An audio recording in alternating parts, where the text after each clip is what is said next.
So you're saying that you are a leaseholder and you're not a squatter?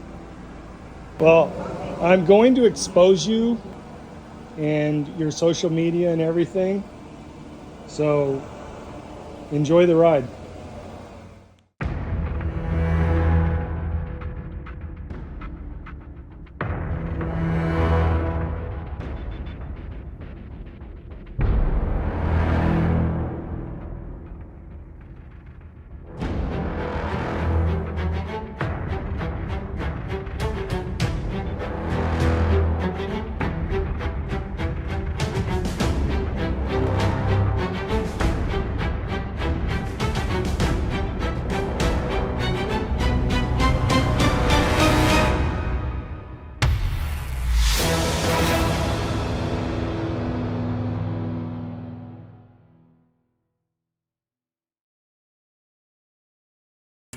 I'm going out with the girls this weekend. Nails done, outfit stunner. Hi, it's Flash. I'm standing outside here. I've been doing surveillance on this property for a couple days now, watching security video, walking the grounds. Behind me, there's a building where I just did a lockout. I just actually disabled a lock from a squatter. There's actually a locksmith now changing the locks to the entire building while they went out. There were 3 squatters. I watched them all leave. It was really difficult because it was like really hard to find a time when they were all gone, but they were all gone. It gave me an opportunity to do a lockout and put a notice, and now I'm just waiting for them to return. It's an interesting situation where a tenant moves out and then someone else moves in before the homeowner can get back control of the property. And since there was no utilities on, since the tenant had moved out, so they were able to turn the power back on and or turn it on in their name. So we got them out. I left notice, and I will talk to them and explain to them, what life is going to look like and that they should just go away peacefully. The interesting thing about this also, and you're going to see some video on the outside of the building, walking, on crutches. And then when she gets inside the building, she's carrying the crutches. One of the videos even shows her carrying a bunch of bags and stuff, and carrying the stuff, and then walking with carrying the crutches. So maybe this will also expose that. Hopefully, somebody sees that, recognizes her name, sees the videos, because I could imagine insurance investigators, they sit out and hope for video like that. Well, I have the video to basically prosecute her on my page. So I'm still here. It's about an hour or so later. Basically, the only thing I'm doing here is I'm here to protect the locksmith, because I don't want them coming back and finding him. If there's a confrontation, then that's okay. But I don't always, I don't want a confrontation. I don't want to take a chance on anything getting physical. So, in this situation, I have their cell phone number. So as soon as the coast is clear and everything's locked, then I will call them and I will tell them exactly what the intentions are and what's going on, and let that argument, if it gets that way, be over the phone. I know it's less entertaining for video, but there's no reason to take a chance on violence if you don't have to. So anyway, all right, so still waiting.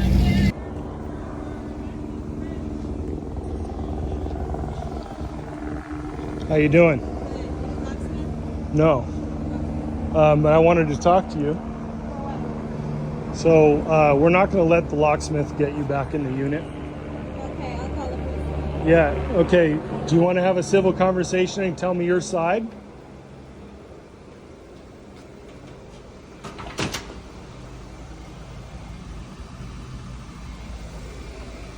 Tell him that I have a lease to this apartment and I can show you the lease. I'm the leaseholder to that unit. I live here, sir. I have a lease to that unit. No, you don't. Yes, I do. I can show you. I asked you. Court papers, what are you talking about? I have a lease. No, you don't. Okay, thank I'll show you I have the a police lease. is coming. Okay, I'll show you I have a lease and I'll show them. So I have a lease for this property Okay. and you don't. So when we, really? So you're going to show the lease? Because we can settle it right now if you can show a lease. The police is gonna come. All right, so first of all, kind of tell me what the plan is here. Yeah, so I've got a situation here where I've got had a tenant that gave notice, moved out.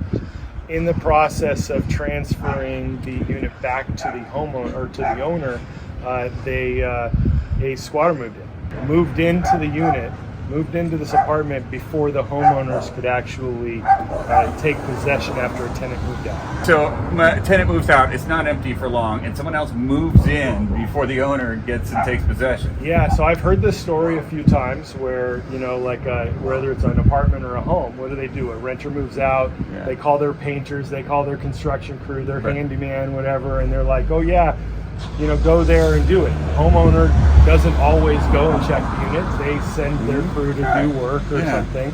So in the process of waiting for a painter to go, or, you know, or a plumber or whatever it is, a squatter will see that it's vacant and move in. So this situation here, you had a woman take over, and now I've been viewing cameras, and I've got 3 individuals in here, and I did confront her.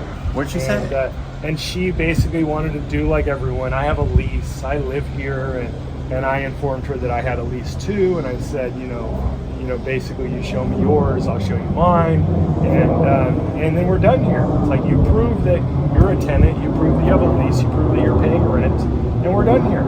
And you know, so I'm basically here today to just give her another opportunity to express herself and say and show that she has a lease.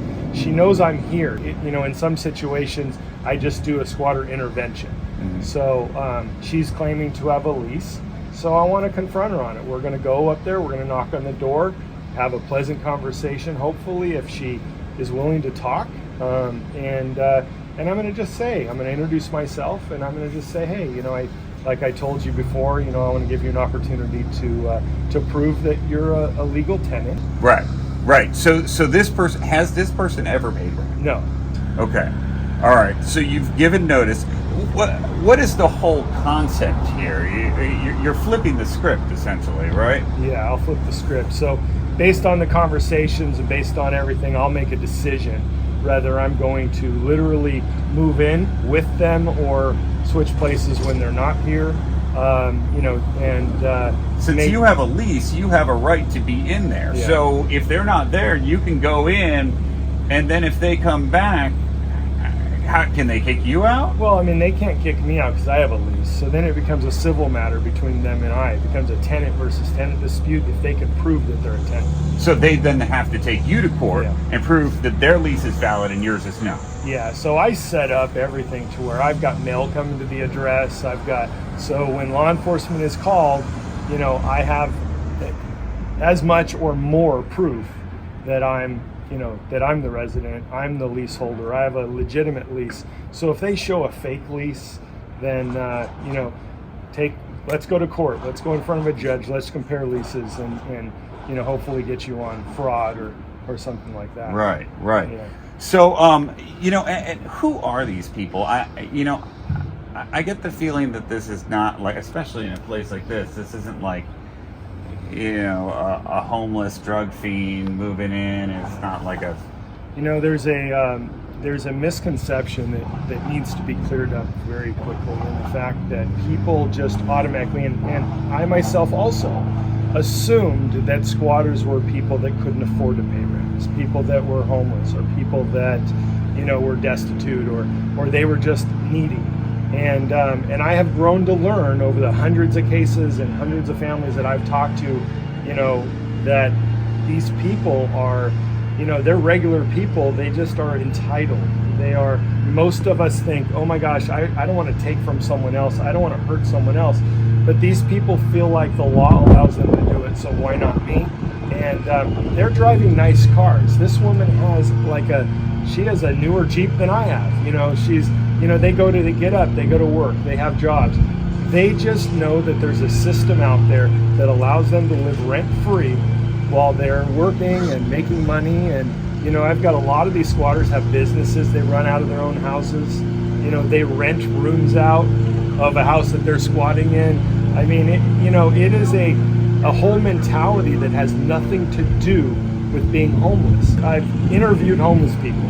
with the intent to show that homeless people have more pride than squatters. They will live in a tent, they will live in a box, they will live on the sidewalk before they go and break into your home. They're not taking from people. Homeless people traditionally just live within their realm. Mm-hmm. Squatters are a completely different breed. Squatters are taking advantage of people. Squatters are, doing absolutely everything that they can to take advantage of a system. Even when the point when they are interrupted by a homeowner and they have to go to civil court, they hire attorneys that their whole job is just to extend. So they're good at it. They have the better attorneys, and eventually the attorneys start to ask for money from the homeowner as a buyout. I call extortion. And they're basically extending it until the homeowner can't afford to fight anymore, and then they get what they want. Maybe we might be able to catch the other two in there. Okay. All right, let's go. Let's do it. Okay.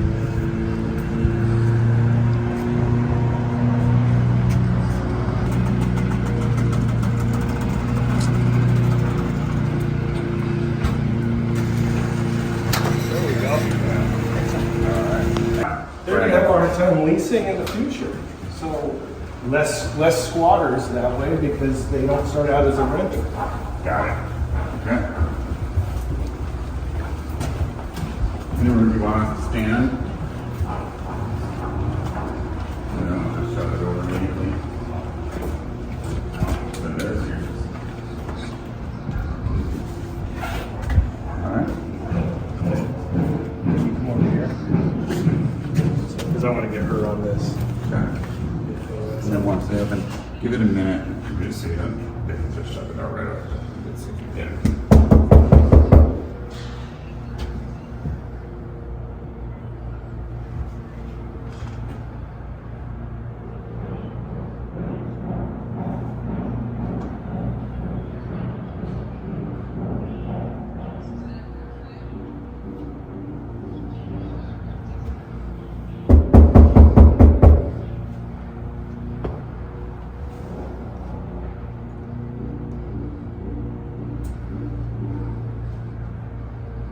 I mean, this is part of it, right? They could just not answer the door.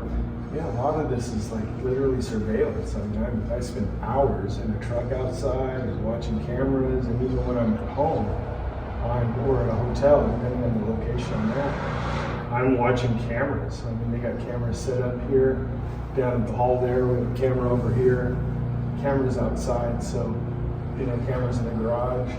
So we're, in many locations, I will go and put cameras if the building doesn't already have them. Right. Is this your camera or their camera? I don't know if that means it's working or not. I think it's red, it's not working. Yeah, it doesn't seem good. Okay. A lot of times I'll come with duct tape on the back of my phone and just put it over their camera. So they don't get footage of me, I get footage of them. Right. Yeah.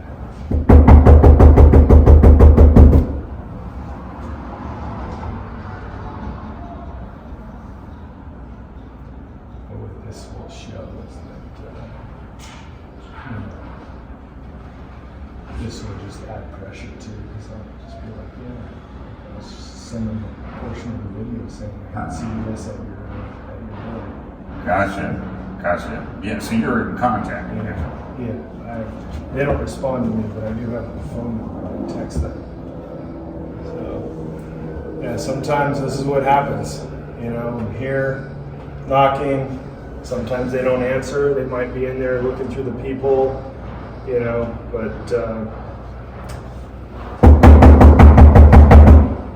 hey, let's have a conversation.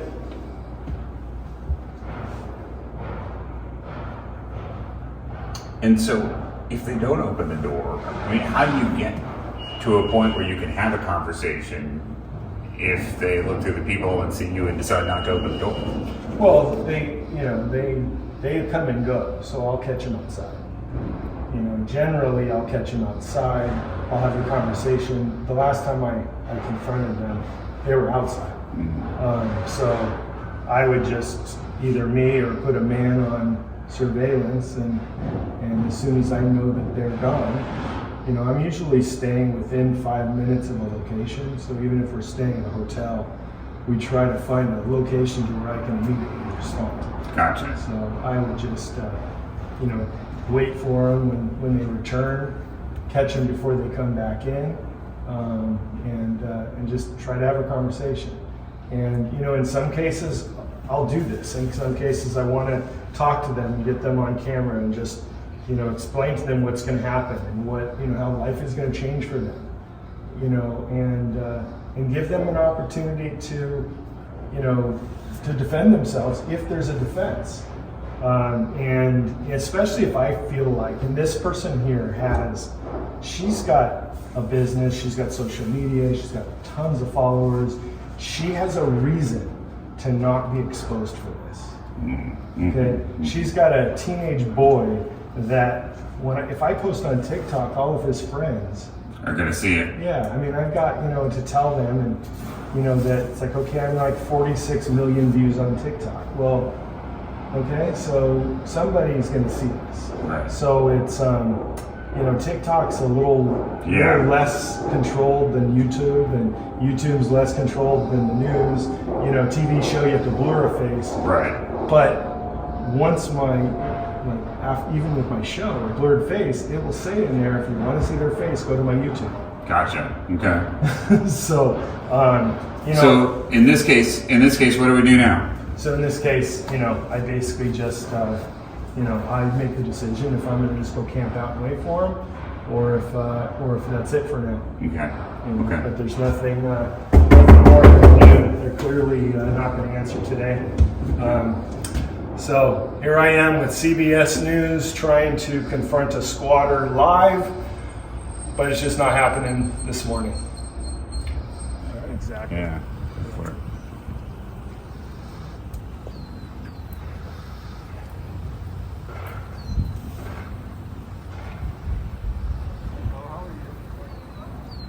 Were you happy to be called for us?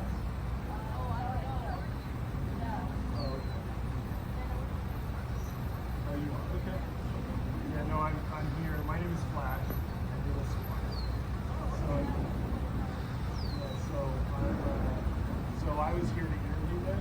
Oh, her mic? Yeah, you want to come over here? Yeah. And we're from CBS. We just happened to be along for the ride today. Oh, okay. Just so you know. Okay, no worries. Yeah. Do you want your cameras to be on while we talk? And then you own this property? No, I'm a leaseholder for the apartment they're in. Oh, okay. So you rented it out to them? Yes. I'm a leaseholder. So how did Building. they make their way inside? So that's what I'm going to tell you. So the tenant that was here previously gave notice, moved out. During the process of getting people in there to clean it up and paint it or whatever, this lady wintered and then claimed that she was, you know, The same lady that got evicted? no one got evicted. She squatted it. Oh, Yeah, so she went inside. She did. She got utilities on.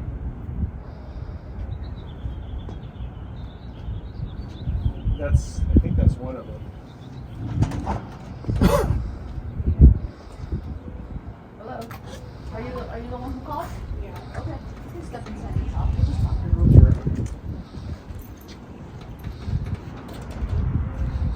No, so here's the thing. Whether anything like this, you do know you have to do it in court, correct?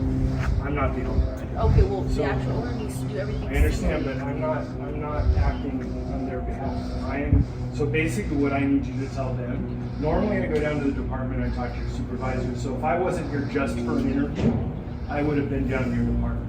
So the way the law reads is that you need to tell them. So California allows subleasing, so even if I decided to just move in with them, it's a civil matter. So they need to be told the same thing. It's a civil matter, there's We nothing. already told to her do. it's civil. We told her she Yeah. needs to go to court. Yeah. And everything needs to be done by for court. example, if I move in, she'd have to take me to civil court.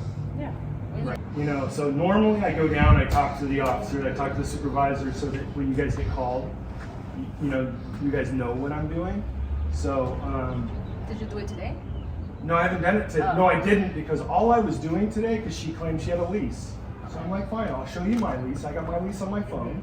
You show me your lease and I'll help you. Then we're done here. It's like, you show me you have a lease and you're paying rent. It started, and I am going to visit your department because this started out with a lockout, and whoever the officers responded, which is like the first time it's ever happened, they are not supposed to authorize a squatter to break into a unit, and they allowed them to break in. When they're locked out, you're supposed to tell them it's a civil matter. They can absolutely take the owner or take the tenant to court to fight to get back in, but the responding officers that came out allowed them to break back in. So we have all that on video. So I'm going to go down and talk to your supervisors and find out if they did that based on getting approval, you know, because that's like unheard of. Like, you guys don't normally say, okay, yeah, you can break back in. You say it's a civil matter. So I don't know what the context was, but so that night when I talked to her, that's when she's like, well, I have a lease. So show me that you have a lease. But in this situation, you know, she wouldn't talk to me. So I said, I'm going to go down and try again. And I just knocked on the door, and I said, on the door, and I have video I can show you. All I did is I knocked on the door and said, can we have a conversation? And I assumed they weren't there because no one answered. And we were just out here just talking about the scenario and about to leave. Well, I guess you know what you're doing, so do you need us for anything else? No, we're good. We're good. Yeah, But, because for situations like this, I mean, it is, when it comes to squatters, it is pretty like, oh, I know, it's it tricky, is. And because things like, it's kind of hard for us to just go in there and, you know. no, and you know what? And honestly, I'm never the one that calls you, and I don't ask you guys to do anything. The only thing I ask when I go into a department is I just say, look, just stay within your lanes. Your only job with squatters is to maintain safety, to make sure that everyone is safe, and to say it's a civil matter. So when I go to the department, the only reason for that is to basically say, look, let's just work within the confines of the law, and as long as everyone's under the impression that it's a civil matter, then we're all good. And you know what? I mean, my biggest supporters is law enforcement, because they want to be able to go in and rip squatters out. So, Yeah. you know, my main goal is squatter law change, and so far we've gotten it to happen in Florida. Hey, a question, did she claim she's the tenant there?